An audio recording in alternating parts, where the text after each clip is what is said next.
Police station कापडपावडीच्या हद्दीमध्ये Sandeep Adsul हे बांधकाम व्यवसाय क्षेत्राशी संबंधित व्यवसाय करतात. त्यांच्यावर काही अज्ञात आरोपींनी फायरिंग केलं होतं. या घटनेला जवळपास 2 वर्ष उलटून गेले आहेत.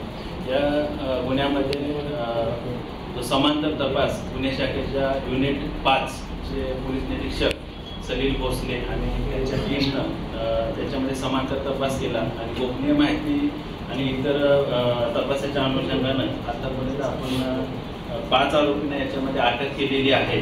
त्याच्यामध्ये सदरच्या गुन्ह्यामध्ये संदीप आडसूळ याच्यावर यातील आरोपींनी फायरिंग केलेलं होतं. त्याच्यामध्ये त्याला छातीमध्ये गोळी लागली होती. तो गंभीररित्या जखमी झालेला होता. 2 वर्षानंतर अतिशय चांगल्या पद्धतीने तपास करून युनिट 5नं सदरचा गुन्हा उघडकीस आणलेला आहे. तर अजूनही काही आरोपी निष्पन्न होण्याची शक्यता आहे? सध्या आम्ही 5 आरोपींना अटक केलेली आहे. त्यांची पोलीस कस्टडी देखील आपल्याला मिळालेली आहे. याच्यामध्ये अजून कोणाचा सहभाग आहे का किंवा याच्यामागे कोणाची सपोर्ट आहे का, मदत केलेली आहे का, तो सुद्धा आम्ही तपास सदस्य वगैरे आहे का याच्यामध्ये? नाव येते का याच्यासोबत? याच्यामध्ये आता 5 आरोपींना अटक केलेली आहे. या आरोपींना कोणी मदत केली आहे, सपोर्ट केलेला आहे का